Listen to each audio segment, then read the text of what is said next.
What if learning English didn't just give you, like, a new way to order a coffee on vacation, but actually fundamentally changed your personality? Right. I mean, what if I told you that mastering a second language physically alters your brain, makes you a more rational human being, and even completely rewires the way you make life or death medical decisions? Yeah, it honestly sounds like science fiction.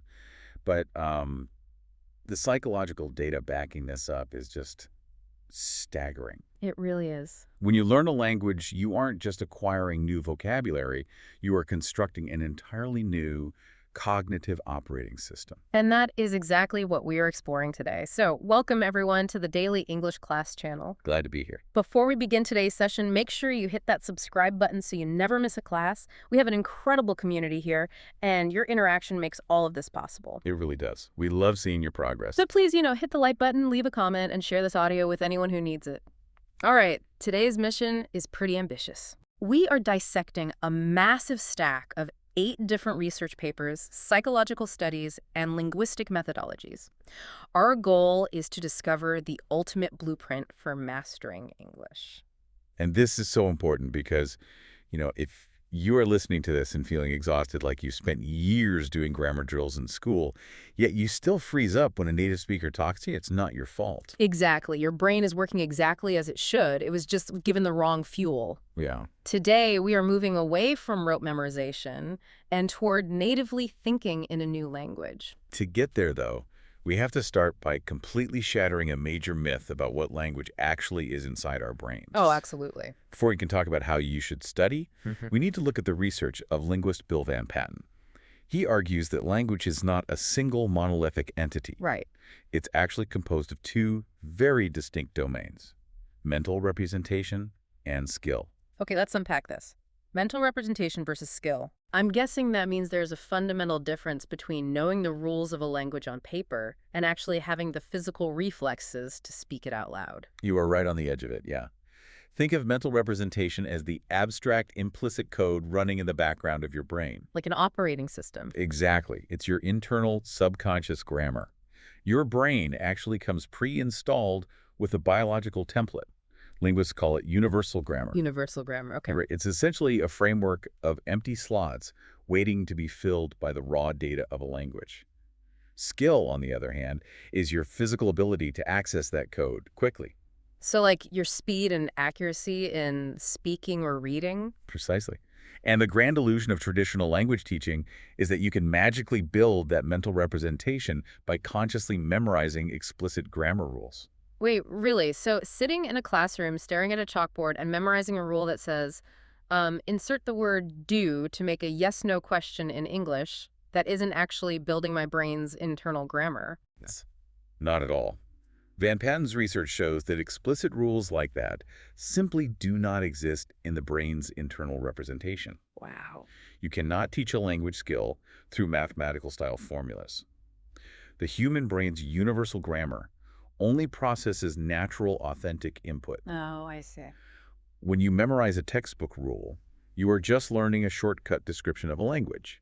You are learning about the language, not the language itself. That makes so much sense. It's like trying to learn a tennis backhand by studying physics equations on a whiteboard. That's a great way to put it. Right, because you can know the exact angle, the velocity the racket needs to move, and the coefficient of friction on the court.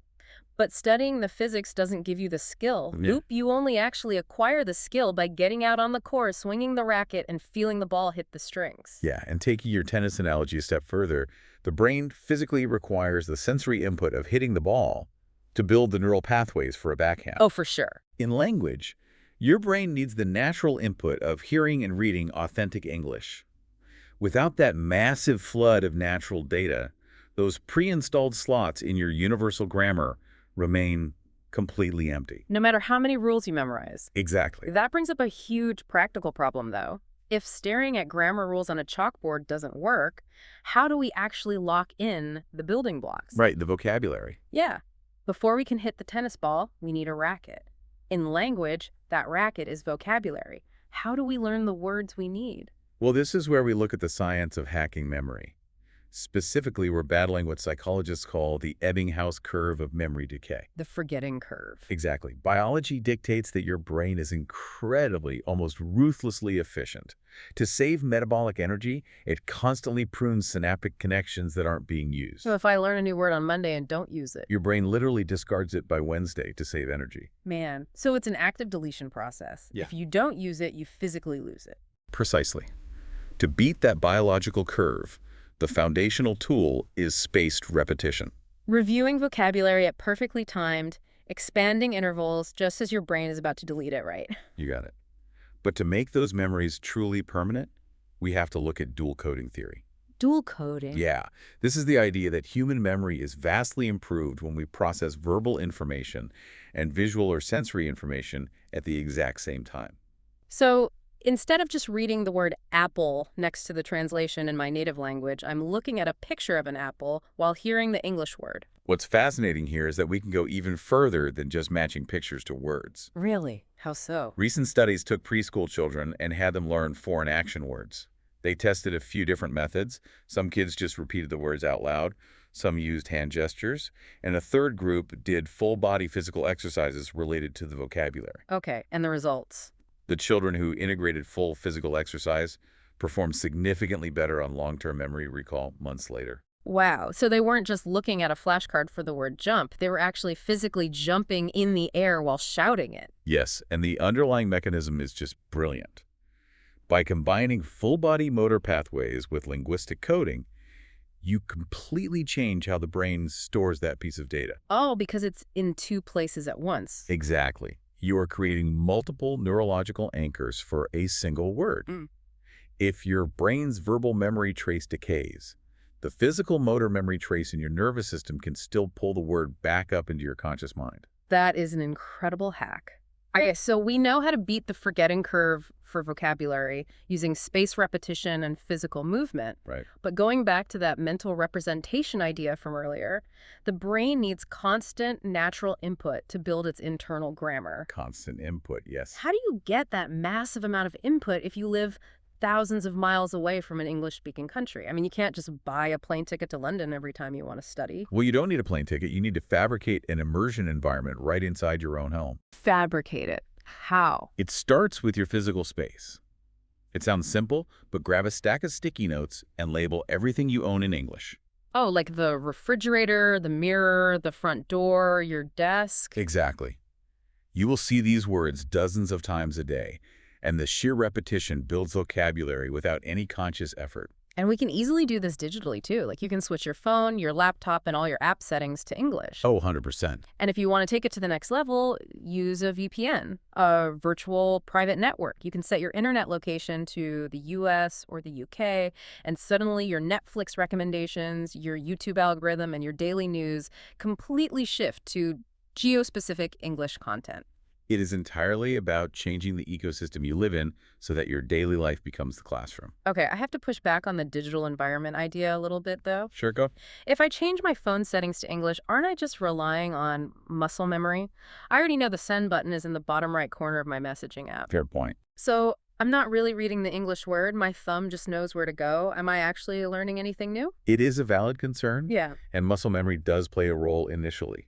But changing your device to English actually forces your brain into a mild state of survival mode. Survival mode. Yeah.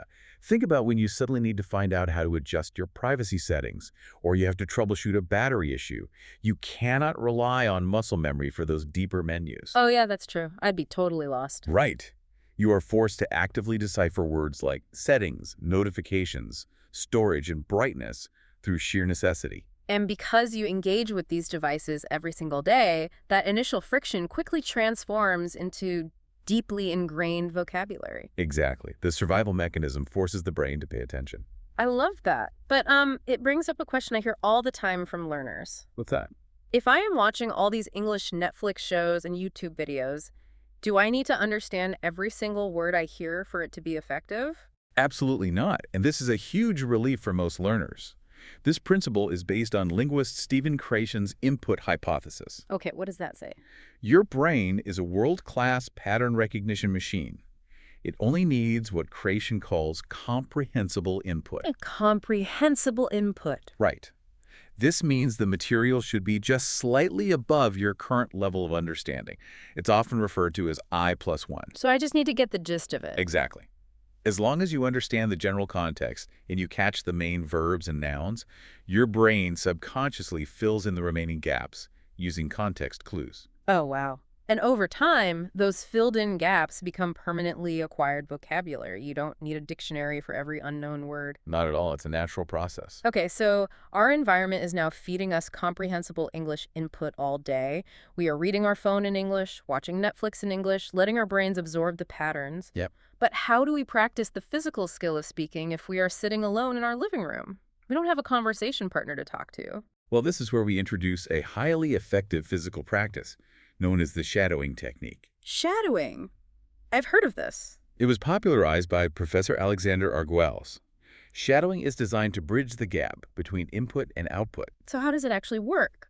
It involves listening to a native speaker and repeating what they say almost simultaneously, like a vocal echo. Wait, simultaneously? Almost. And crucially, you do not pause the audio and you do not stop to analyze the grammatical meaning of what you are saying. Wait, you just speak over them while they are actively talking? Yes. You listen, and a fraction of a second later, you mimic their sounds. The operational steps are very specific. Okay, walk me through it. First, you listen to a short 1-minute segment of audio to get the gist of the story. Then, you shadow that short segment, repeating it 3 to 5 times in a row. Over and over. Right. Finally, you record your own voice so you can objectively compare your pronunciation and rhythm to the native speaker. Oh, that's smart. This method is heavily rooted in imitative theory. It utilizes your brain's mirror neurons, mimicking exactly how toddlers acquire their very first language. Here's where it gets really interesting. Because you don't even need to fully understand every single word you are saying during those first few repetitions. Exactly. By just mimicking the sounds, the physical act of speaking complete native sentence models completely bypasses your prefrontal cortex. The analytical part of your brain. Right, the part that wants to construct grammar consciously. You are training your ear to hear how words connect in fast speech. And you are training the physical muscles in your mouth to adopt native-like prosody. That's the natural rhythm and melody of the language. That is the brilliance of shadowing. It completely kills the hesitation that plagues so many learners. It really does. You are downloading the entire phrase into your nervous system as one solid, unbreakable chunk.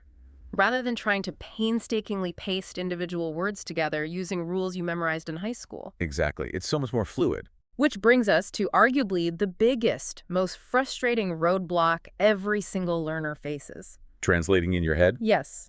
Let's say you have the input from your environment. Your mouth is trained to make the sounds through shadowing. But there is still this exhausting mental lag when you try to have a real conversation. Oh, it's the worst. You hear a question in English, you translate it to your native language in your head, you formulate your answer in your native language, and then you translate it back to English before speaking. How do we kill that habit? Translation is an exhausted crutch. Yeah. And it is counterproductive because languages simply do not map perfectly onto each other. They really don't. A phrase that takes 5 words to express in your native language might take only 2 words in English, or vice versa. To break this habit, you have to embrace a fundamental psychological truth. Which is? You do not think in a language, you think in abstract ideas and concepts. Language is just the clothing you put on those ideas. Yes. The ideas exist before the language does. Translating in your head is like using a middleman for every single transaction you make in life. Imagine you want to buy an apple.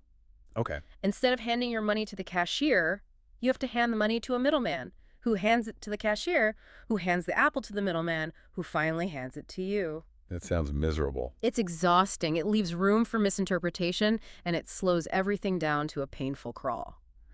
We need to fire the middleman and narrate our lives directly. That is a brilliant way to visualize it. And to help learners fire that middleman, linguists suggest a highly practical 4-step progression. Okay, what's step 1? Step 1 is simply thinking in individual words. When you walk down the street, train your brain to instantly name the objects you see in English. Tree, car, dog. So no translating from your native tongue. Right. Just link the visual object directly to the English label. Step 2 is forming complete, simple sentences about your immediate environment, like, I am walking, the car is fast. I can see how that builds momentum. What happens when simple sentences get too easy? Then you move to step 3, which is functional English.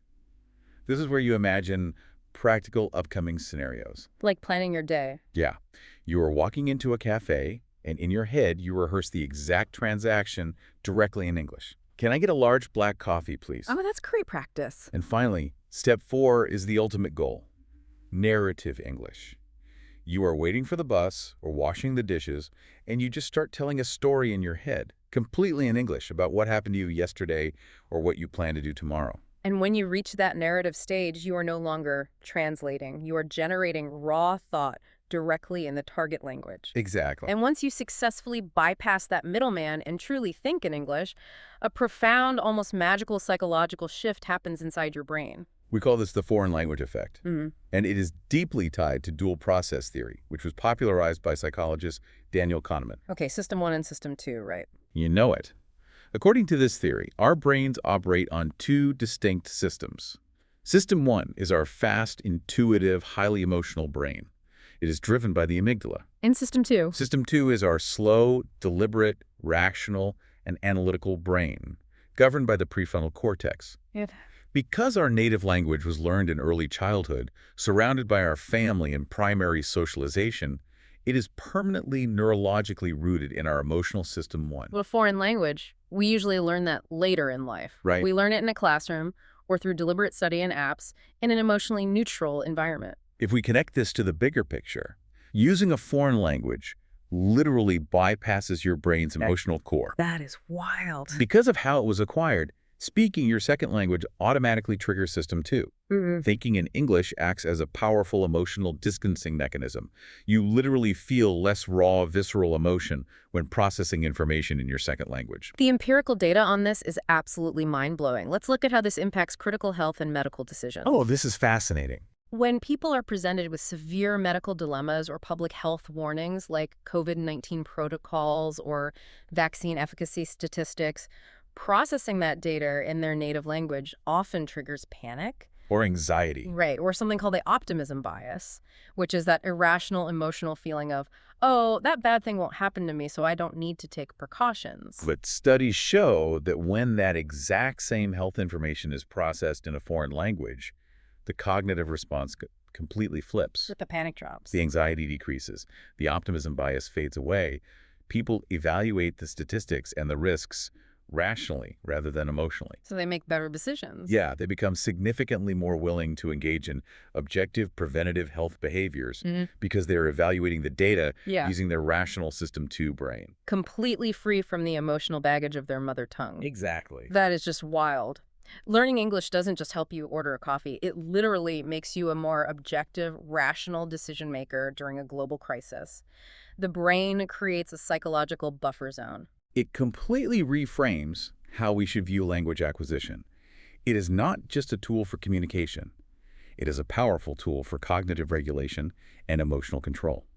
So what does this all mean? How do we take all of these massive concepts, mental representation, dual coding, comprehensible input, shadowing, and the foreign language effect, and actually put them into a daily routine that won't burn us out? Well, the most sustainable way to integrate this is a framework known as the 1-5-3-0-15 method. The 1-5-3-0-15 method. Okay. It is a highly effective daily routine that perfectly balances focused learning with that vital natural input. It breaks down into 15 minutes of intensive focused study. Like using flashcards with spaced repetition to beat the forgetting curve. Exactly. Then 30 minutes of active immersion, which means watching an English show or listening to an English broadcast with your full attention, letting your brain absorb the comprehensible input.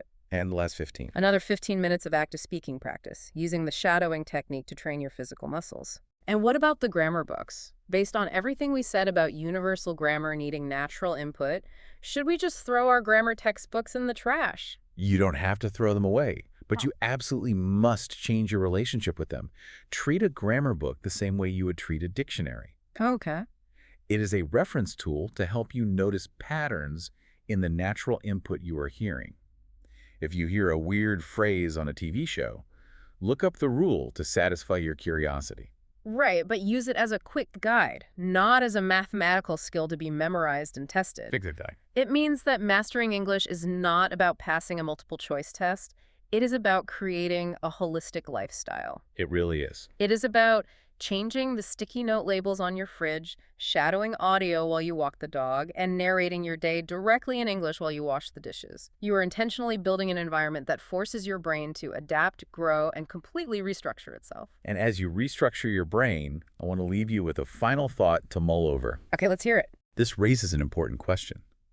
If speaking English forces your brain into a more rational, emotionally distant state, if it biologically shifts you from your emotional system 1 to your logical system 2, do you actually have a slightly different personality when you speak your second language? Oh, wow. When you strip away the deeply ingrained emotional baggage of your childhood native tongue, who is the English version of you? What an incredible, provocative thought to end on. Who is the English version of you? Are you more confident, more logical? Do you really want to know? Let us know down below. Thank you so much for joining us in the daily English class community today. Please hit that like button and share your thoughts in the comments. We genuinely want to hear how your personality changes when you speak English. Yeah, please share. Share this session with a friend who is struggling with their language learning journey, and make sure you subscribe to the channel for more transformative lessons. Until next time, keep immersing, keep shadowing, and keep thinking in ideas.